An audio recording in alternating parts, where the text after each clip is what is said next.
What is the shadow?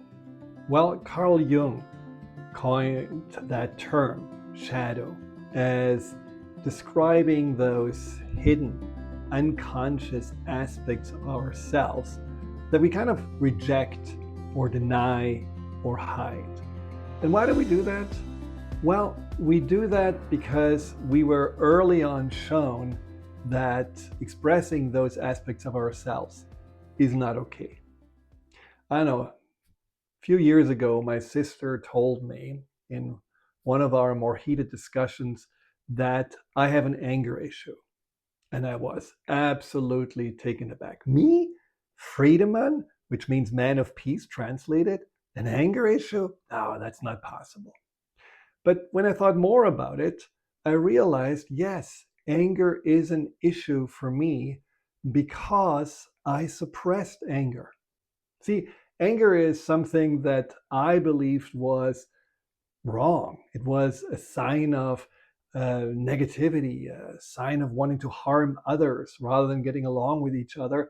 And I didn't really understand anger as something helpful, useful, maybe a little signal that told me, hey, something is not wrong. You should speak up on your behalf, or you should have boundaries, or maybe you should push back when it feels like that, some people are infringing on you. So I just didn't say nothing, just suppressed it, kept it at bay. My image of myself was this, relaxed, compassionate, fully understanding, Zen, whatever, monk.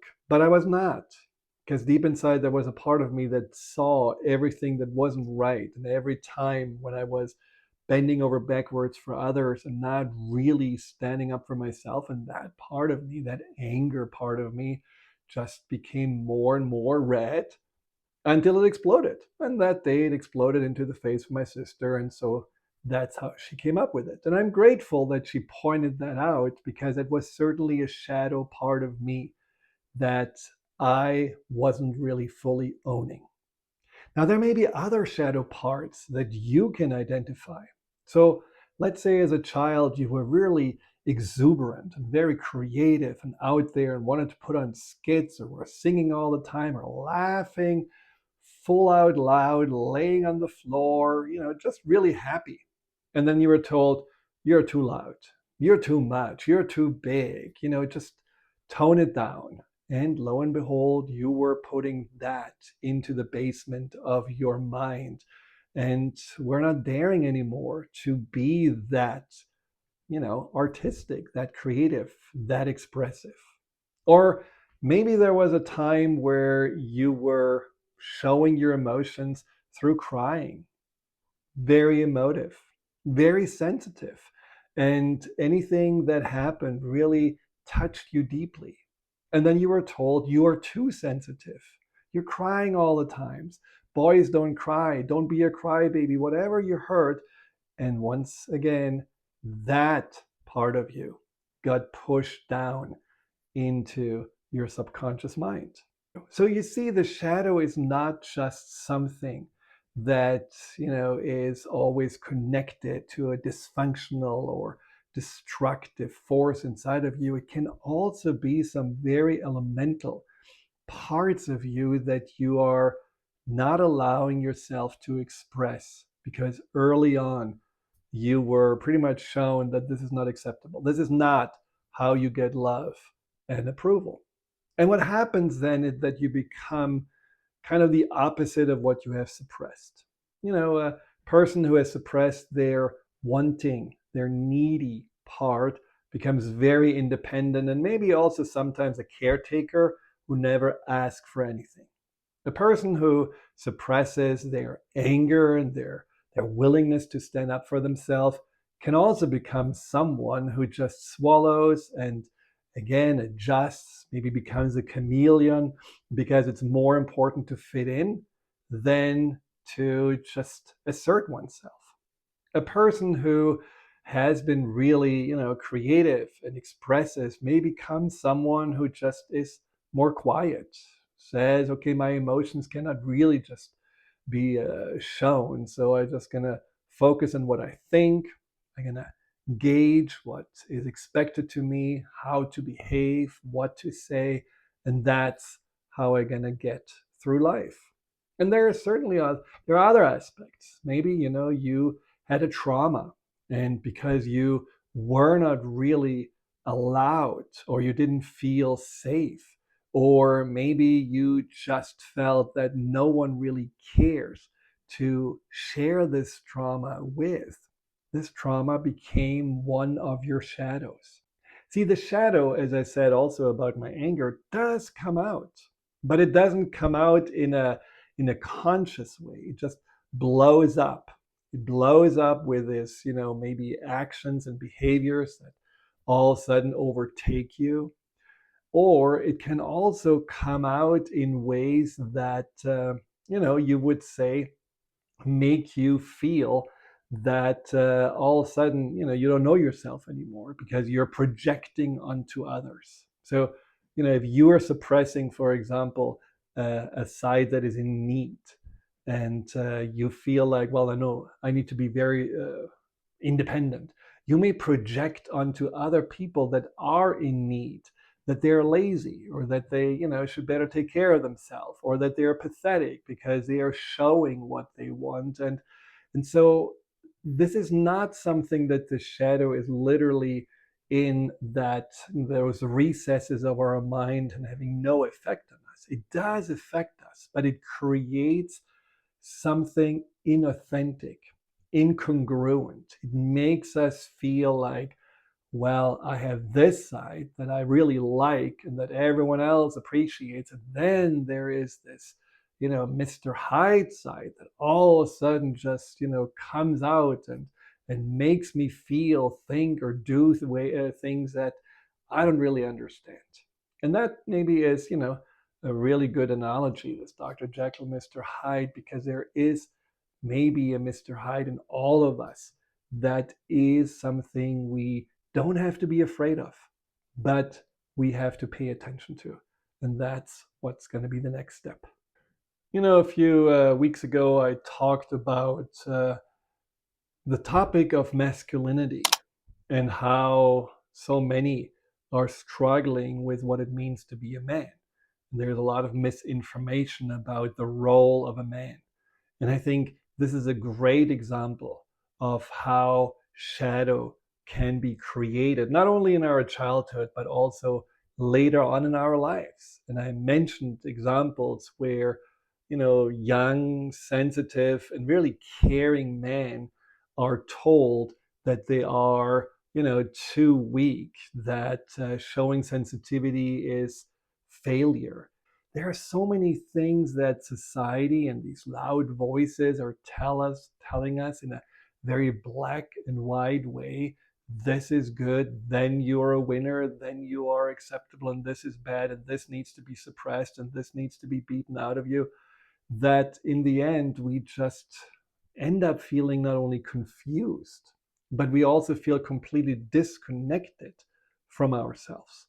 But see, what happens is that we also have at the same time a part of us that wants to be seen, that wants to be appreciated, maybe even admired. At least it wants to be a part of those that it looks up to, or that it really feels close to. And that part of us is the ego. There's nothing wrong with the ego.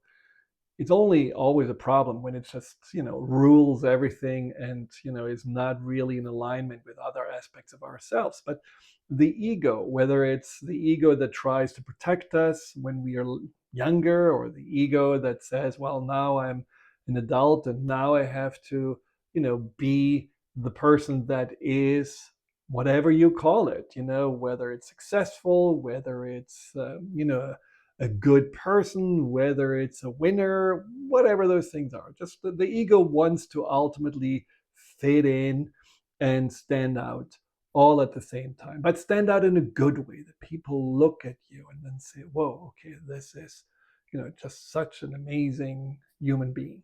And so the ego quickly identifies anything that doesn't really get what it needs. It doesn't get you appreciation if you're acting in a way that the collective says, no, we don't want that.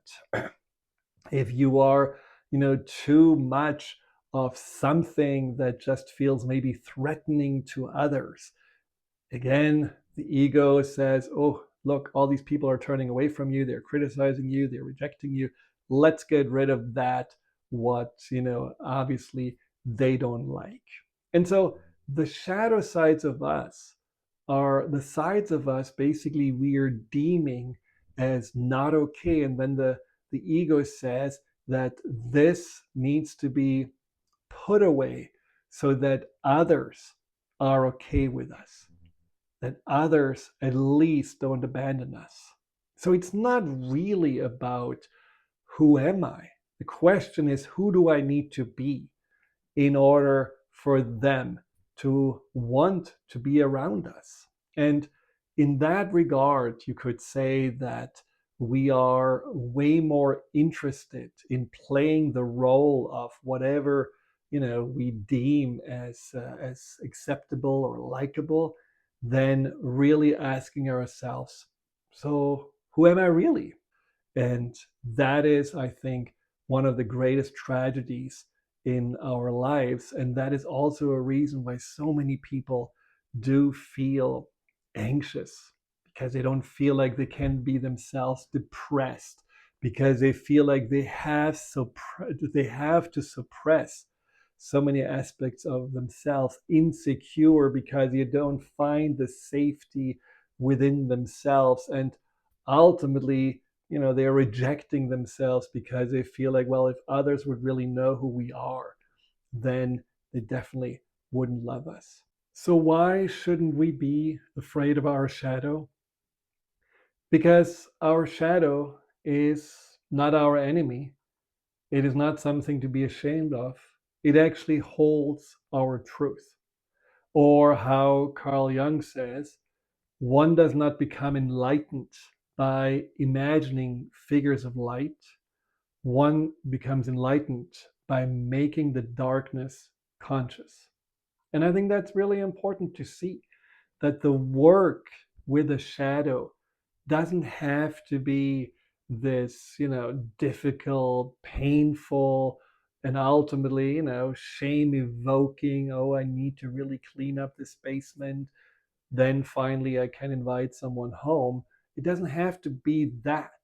It can simply be an excursion to discover more about yourself, to be open and realize, wow, there's something inside of me that I have really kind of, not dared to be, not dared to express. And now that I know what that is, I understand what I always was looking for outside of me is actually something that has been waiting to be revealed and shared with the world inside of me.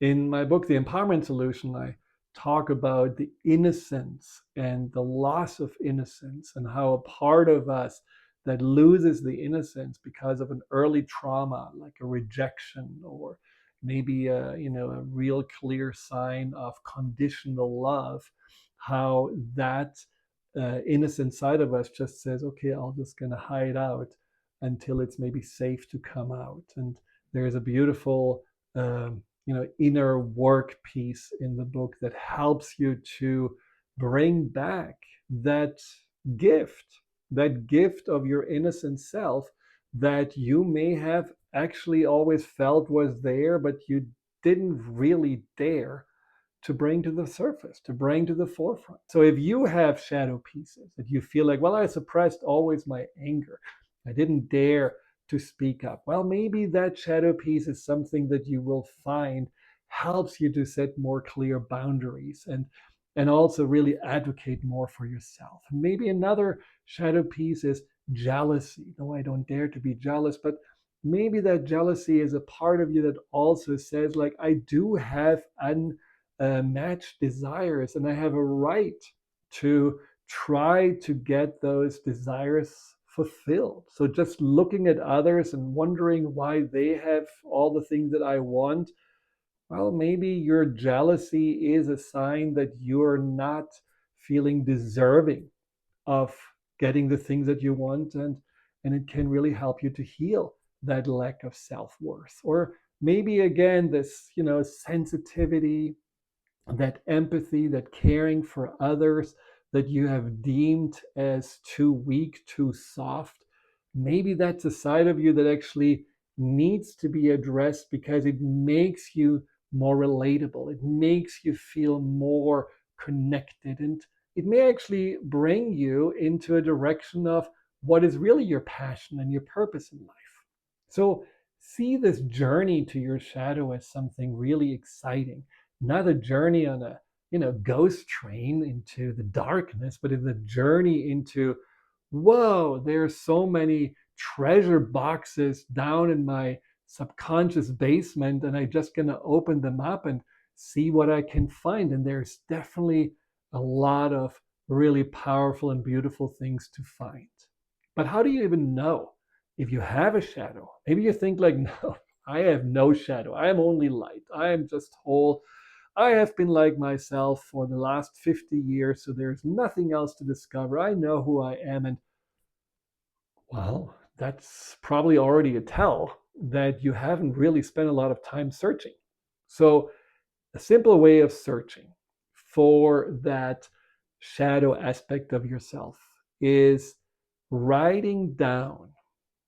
Take a piece of paper, take a pen, and write down something like, I'm the kind of person who, and then you're just gonna come up with 5 to 10 things that jump into your mind.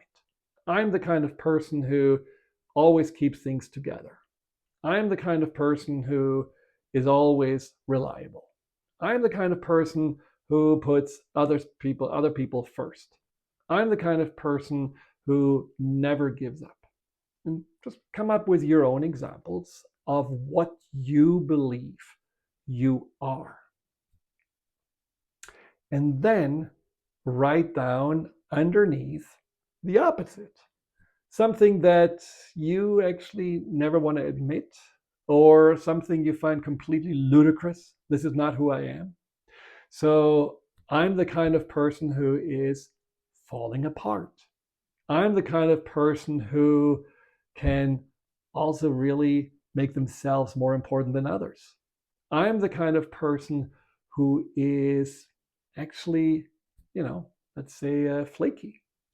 I'm the kind of person who is rather afraid of things not going right. And I'm the kind of person who is afraid that he's not good enough. Whatever those things are that are the opposite, write them down as well. And then without really judging it, just notice which of those statements has a resonance with you. See, when I did this exercise, when I wrote down the opposite, it was almost something that felt like a liberation. It felt like, whew, it feels actually nice to admit to myself that I also can be selfish, or that I also can be angry, and that I also can be impatient, and that I also can be judgmental, and all those things that, I didn't necessarily want to see myself as, they also simultaneously exist inside of me. It's a little bit like the yin and the yang, right? Without the other, they are not really whole. And so, not judging yourself, but seeing that these are aspects of yourself that you may not necessarily advertise to others, but you need to acknowledge for yourself with compassion, with curiosity, with commitment to dig in deeper and ask yourself what they want. So ask this part of you that feels, let's say, just also flaky and doesn't want to always be on top of everything and always have to have it together. What does this part really want? Maybe it just wants to sometimes let go and not always be responsible and reliable. Maybe it wants just a break and play. Maybe it just wants to be taken care of. Or the part of you that just wants to be selfish and put yourself first. Maybe this part feels hungry, hungry for nourishment, for, just self, something that pleases you, something that you really want, but you always have postponed because other things are, or other people are more important. Just get into those parts of you and ask yourself also where they come from. What is, the first time those parts of you came to existence, where they were suppressed, where they learned to believe that who they are and what they represent is not okay. Now, this is something that you don't have to do in one setting. You can just focus on one aspect. And then when you are, getting connected to this part of you, you may just spend some time thinking about it, journaling about it, closing your eyes, connecting to it. But you don't have to immediately integrate this part of you. You don't have to necessarily know all the answers, but you have opened the door. You have made a connection. And in a second or third sitting with this process, you can then also simply ask this part of you, and you will be surprised how spontaneously the answers come up, what it really would like you to do to bring it more to the light, what it really would help it to feel more seen and valued and a part of your wholeness. So as you go through the process of just bringing to the surface, into the light, those aspects that were kind of not only hidden, but actually lost, you will feel that there is a greater peace inside of you. There is a sense that the pieces that we're missing are coming back. There is also an empowerment about it because you realize that whatever you were putting away into the shadow, it wasn't really your idea. It wasn't really that this is something that you necessarily initiated. Well, in some ways you did it, but of course it was more pushed upon you. It was more like that expectation or pressure from the outside that made you do that. And so if you are letting yourself be the owner of those shadow parts and you're choosing to integrate them, even though you were told in the past they're not acceptable, you literally become the leader of your life. And you make your own opinion about yourself. You make your own integrity with yourself. You make your own connection to yourself more important than being accepted or fitting in with others. That's a big step. Doesn't mean you become antisocial or uncaring. It actually means that you finally care about yourself and that you're telling yourself that who you are is enough. And those who don't want to accept your truth, your authentic self, they are not good matches for you. But there will be plenty of others that will accept, appreciate, embrace you for that, because you cannot really feel loved by others if you're hiding most of yourself in the shadow. So I hope this helps you to see the shadow, actually, the shadow work, not as a chore, a cleanup duty that makes you finally then lovable to others, but something that really you and everyone else needs to do in order for them to become that what you really want. You want to be your true self and come from the fullness of yourself and not from a fragmented or somehow voided self. And that is what real peace and what also real fulfillment uh, feels like. It's not coming from the outside. It's not coming from anything anyone can give to you. It's something that we can create and give to ourselves. And it's the greatest gift that we can share first with ourselves. And then obviously the wholeness of who we are, we can share with others as the greatest gift. So if this helped you, if this inspired you, if this is something that you have thoughts about or comments, please write them in the comment section. Click the like button, subscribe to my channel. It really means the world to me, and it's inspiring to me to continue to share a little wisdom on empowerment solutions that I always love to give to you. Hi, Dr. Friedemann here. Thank you for tuning into my YouTube channel. If you're interested in learning more about fear and anxiety, here you'll find guided meditations, webinars, and interviews with some of the most renowned experts in the field of empowerment. Delve into the over 230 videos and more to come every week.